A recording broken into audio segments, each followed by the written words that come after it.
NEET UG 2026ની પરીક્ષા રદ થઈ છે। પેપર લીકને લઈને તપાસ હવે સીબીઆઈ કરશે। પરીક્ષાની નવી તારીખનું એલાન થશે। નીટ પેપર લીક મામલામાં દહેરાદૂનથી વધુ એકની ધરપકડ કરવામાં આવી છે। ફરાર આરોપી રાજેશની રાજસ્થાન એસઓજીએ ધરપકડ કરી। આરોપી દહેરાદૂનમાં પોતાના મિત્રને ત્યાં છુપાયા હોવાનો ખુલાસો થયો છે। નીટ યુજી પેપર લીકને લઈને तपास एक तरफ शुरू करवानी तैयारी थई रही है, बीजी तरफ धरपकड़नो दौर आ समग्र घटनाने लईने शुरू थई गयो छे। एक तरफ वालीओ अने विद्यार्थीओमां रोषनो माहोल छे, सरकारनी सामे सवाल उभा थई रह्या छे, तो बीजी तरफ सीबीआई पण तेनी तपास पूरजोशमां करी रही है। एक आरोपी झड़पायो छे। आरोपी देहरादूनमां पोताना मित्रने त्यां छुपायो होवानी जानकारी एग्जाम के पहले उपलब्ध था किसी भी व्यक्ति को, तो जब हमने उसकी जांच कराई लॉ एनफोर्समेंट एजेंसी से, तब ये पाया गया कि कुछ प्रश्न उसमें से मैच कर रहे थे जो हमारे प्रश्न पत्र थे, और जो पुलिस का इन्वेस्टिगेशन था उसमें भी यह प्राप्त हुआ कि 2 तारीख को और 1 तारीख को कुछ लोगों के फ़ोन पे वो पीडीएफ मौजूद था। जब इसकी पुष्टि हुई तो हमने ये समझा कि अगर इस तरह का एक भी वायलेशन होता है तो वह हमारी जीरो टॉलरेंस पॉलिसी के खिलाफ है, और जो तमाम 22,69,000 बच्चे परीक्षा की अपनी मेहनत से तैयारी कर रहे हैं उनके भविष्य को इम्पैक्ट करेगा। अगर कोई इस तरह से चोरी करके परीक्षा देगा तो वह उनके लिए फेयर नहीं है जो अपने मेहनत से पढ़ाई कर रहे हैं।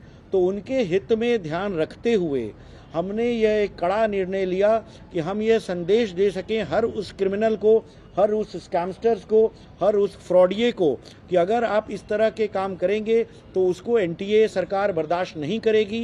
हमने इस मैटर को सीबीआई को इंक्वायरी को दिया है, और हम इस तरह के जितने लोग खुराफात किए हैं उनको पकड़ेंगे, उनको जेल भेजेंगे, ताकि बच्चों का भविष्य किसी भी प्रकार से एडवर्सली प्रभावित न हो। इसके साथ ही हमने यह भी कहा कि बच्चों के लिए हम दोबारा परीक्षा कराएंगे जो कि एकदम फेयर तरीके से होगी, जिसमें किसी भी तरह की अनियमितता नहीं होगी। तीसरा, हमने एनटीए के ऊपर जिम्मेदारी लेते हुए यह भी निर्णय लिया कि हम जो अगली परीक्षा दोबारा कराएंगे उसके लिए कोई एडिशनल फीस नहीं चार्ज करेंगे, और न ही सिर्फ वह, क्योंकि बच्चों को दोबारा आना पड़ रहा है परीक्षा देने के लिए, हमने जो पहली बार जो परीक्षा कराई थी उसके लिए जो फीस ली थी उसको भी हम रिफंड करेंगे, ताकि एनटीए अपनी जिम्मेदारी को समझे।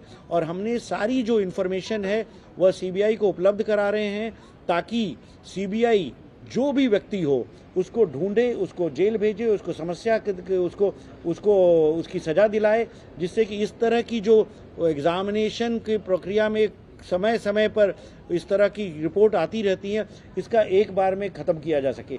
तो इसलिए इतना बड़ा निर्णय सरकार ने, एनटीए ने आज सुबह लिया है।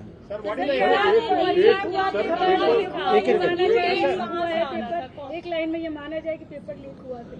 पेपर जो एडमिनिस्टर किया गया था 3 तारीख को, जो 4 वर्जन्स पेपर के होते हैं उनमें से कोई पेपर मार्केट में नहीं आया है, कहीं लीक नहीं हुआ है। जो पीडीएफ है उसमें बहुत सारे सवाल थे, उनमें से कुछ सवाल पेपर से मिलते आए हैं। तो मैं यह नहीं कहूँगा कि पूरा पेपर लीक हुआ है, परंतु यह जरूर कहूँगा कि एक भी प्रश्न अगर हमारे प्रश्न पत्र से मैच कर जाता है तो हमारी जो जीरो टॉलरेंस की और जीरो एरर की जो प्रतिबद्धता थी वह वायलेट होती है, हमारा जो प्रोसेस है वो वायलेट होता है, और हम उसकी जिम्मेदारी लेकर के उसके ऊपर कार्रवाई करेंगे।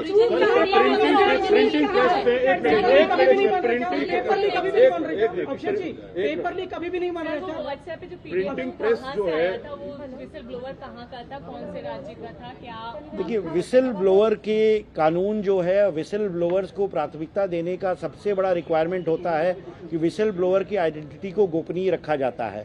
हम इंक्वायरी कहां से आया था, किस किस को गया, किन राज्यों में गया, कितने लोगों को गया, कौन कौन इन्वॉल्व था, इस चीज। तो नीट यूजी पेपर लीक में मोटो खुलासो थयो छे। संदिग्धोना मोबाइल मांथी व्हाट्सएप ग्रुप मळ्युं छे। सूत्रों पासेथी आ जानकारी प्राप्त थई छे। प्राइवेट माफिया नामथी व्हाट्सएप ग्रुप चालतुं। व्हाट्सएप ग्रुप में अंदाजे 400 सभ्य होवानी पण सूत्रों पासेथी माहिती छे। नीट पेपरनी पीडीएफ फाइल मळी, पासवर्ड प्रोटेक्टेड पीडीएफ फाइल मळी। पीडीएफ फाइल में गैस पेपर पण मळ्युं, प्रश्नपत्र टाइप करेलुं मळ्युं छे। केरळथी स्टीकरमां फाइल मोकलाई हती। हाथथी लखेला सवालोनी पीडीएफ फाइल बनाववामां आवी छे तेवुं सूत्रों पासेथी जाणवा मळ्युं छे। તો નીટની પરીક્ષા રદ થવા મુદ્દે રાજનીતિ પણ ગરમાઈ. રાહુલ ગાંધીએ સરકાર ઉપર આકરા પ્રહાર કર્યા અને કહ્યું કે પ્રશાસનિક બેદરકારીથી પેપર લીક થયું. શિક્ષણના ક્ષેત્રમાં સંગઠિત ભ્રષ્ટાચાર થઈ રહ્યો છે. આ યુવાનો વિરુદ્ધમાં અપરાધ છે. આ અમૃતકાળ નહીં પણ વિષકાળ હોવાનું રાહુલ ગાંધીએ કહ્યું. સાથે એમ પણ કહ્યું કે માફિયાઓ તો બચી જાય છે, છાત્રાઓ ભોગવે છે. તો નીટ પેપર લીકને લઈને સરકાર ઉપર રાહુલ ગાંધીએ પ્રહાર કર્યા છે. સોશિયલ મીડિયા પ્લેટફોર્મ એક્સ ઉપર તેમણે ટ્વીટ કરી છે અને સવાલ પૂછ્યો છે કે આના માટે જવાબદાર કોણ? નીટ 2026નું પેપર લીક થયું તેને લઈને તેમણે કહ્યું કે માફિયાઓ તો બચી જાય છે, અંતે વિદ્યાર્થીઓ પરેશાન થાય છે. તો નીટ પરીક્ષા રદ થતા ઓવૈસીએ પણ સરકાર ઉપર પ્રહાર કર્યા અને કહ્યું કે બાળકોનું સપનું તૂટ્યું, કોણ છે જવાબદાર? પરીક્ષામાં ગડબડીની જવાબદારી કોણ લેશે તેવો સવાલ ઓવૈસીએ પૂછ્યો છે. क्या हुआ? वो कानून बनाया आपने पार्लियामेंट में, सजा दे देंगे, फुला कर देंगे, ऐसा कर देंगे. पेपर कैसा लीक हो गया भाई? और कहाँ गया प्रधानमंत्री का वो मन की बात? बच्चों को बोल रहे थे कि टेंशन मत लो. अब वो बच्चों को क्या जवाब देंगे प्रधानमंत्री? मन की बात में तो आपने कह दिया बच्चों को कि टेंशन मत लो. अब वो जो बच्चे पिछले 2 साल से तैयारी कर रहे हैं, जो उनके माँ बाप लाखों रुपया इस ये जो कोचिंग सेंटर्स में बर्बाद कर दिए, उन पर क्या गुजर रही होगी? उन गरीब बच्चों के ऊपर जो ख्वाब देखते हैं कि नीट का एक एग्जाम को क्वालिफाई करें. बीजेपी को जवाब देना पड़ेगा, प्रधानमंत्री जवाब दे. शायद प्रधानमंत्री एक और मन की बात कर देंगे उनके लिए, उतना ही होगा. मगर वो बच्चे बच्चियां तो आज उनका दिल टूटा हुआ है. उनके माँ बाप के पास अब समझ में नहीं आ रहा है कि वो क्या करें, कैसा करेंगे. નીટ યુજી પેપર લીક કેસમાં ગુજરાત સરકારે પણ પ્રથમ નિવેદન આપ્યું. પેપર લીકની ઘટનાને આરોગ્ય મંત્રીએ જઘન્ય કૃત્ય ગણાવ્યું છે. પ્રફુલ પાનસેરિયાએ કહ્યું કે બદમાશોએ ગરબડીનો પ્રયાસ કર્યો. નીટ યુજીની પરીક્ષાનું આયોજન કેન્દ્ર સરકારનું, સીબીઆઈને તપાસ સોંપાઈ છે અને તપાસ ચાલુ છે. કેન્દ્ર દ્વારા લેવાતી આ પરીક્ષા વિદ્યાર્થીઓના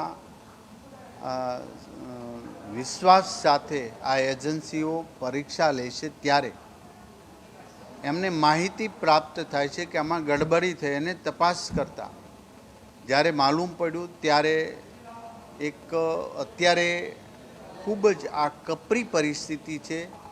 વિદ્યાર્થીઓ અને વાલીના એક માનસિકતા રીતે પણ આપણે વાંચીએ છીએ કે દુઃખ છે, પરંતુ આ દુઃખને જો એમ જ આ પરીક્ષા રાખી હોત તો બદમાશો અને આવી પ્રવૃત્તિ કરનારા લોકો જે પોતાની જવાબદારી જેની છે અને એમાંથી જ કંઈક વાત લીક કરી અથવા તો પરીક્ષાની અંદર જે પ્રશ્નો છે મહત્ત્વના એને લીક કરવા, આ એક ગંભીર જઘન્ય કૃત્ય છે.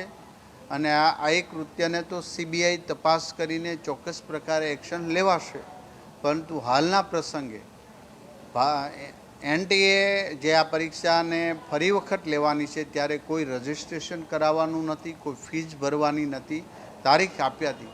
પરંતુ આ સમય માનસિકતા રીતે વિદ્યાર્થીઓને થોડોક પ્રોબ્લેમ થાય એ બદલ હું એમને એમની આ કેરિયર બનાવવા માટે હજી શક્તિ આપશે અને જેથી કરીને અમુક લોકો જે આનો તકનો લાભ લઈને પાસ થવા માંગતા હતા કે ખોટી જગ્યા સાચી જગ્યા પર ખોટા માણસો બેસી જવાના હતા, એ ગંભીરતા લઈને આ પરીક્ષા રદ કરવામાં આવી છે અને બીજી પરીક્ષા એ જે એના ટાઈમ ટેબલ પ્રમાણે આપશે.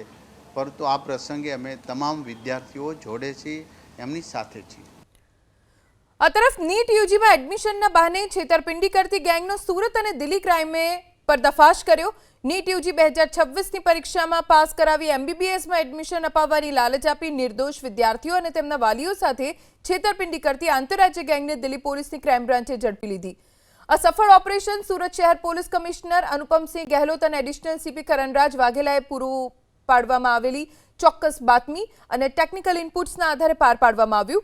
સુરત ક્રાઇમ બ્રાન્ચની બાતમીના આધારે દિલ્હી ક્રાઇમ બ્રાન્ચે મહિપાલપુર વિસ્તારની અંદાજે 100 જેટલી હોટેલ્સમાં સઘન સર્ચ ઓપરેશન હાથ ધર્યું. તપાસના અંતે હોટેલ આનંદ લોક ઇનમાંથી સુરતના વિનોદભાઈ ભીખાભાઈ પટેલ સહિતના શંકાસ્પદ આરોપીઓ ઝડપાયા. ત્યારબાદ ગાઝિયાબાદ સ્થિત એક ફ્લેટ પર દરોડો પાડીને કુલ 18 વિદ્યાર્થીઓને સુરક્ષિત રીતે છોડવામાં આવ્યા. આ વિદ્યાર્થીઓને પરીક્ષાના પ્રશ્નો આપવાના બહાને વાલીઓથી અલગ કરી ગોંધી રાખવામાં આવ્યા હતા. આરોપીઓ એડમિશન અપાવવાના નામે વાલીઓ પાસેથી 20 થી 30 લાખની માંગ કરી હતી. વિશ્વાસ કેળવવા માટે તેઓ વિદ્યાર્થીઓની અસલી માર્કશીટ, અસલ દસ્તાવેજો અને સહી કરેલા બ્લેન્ક ચેક પડાવી લેતા.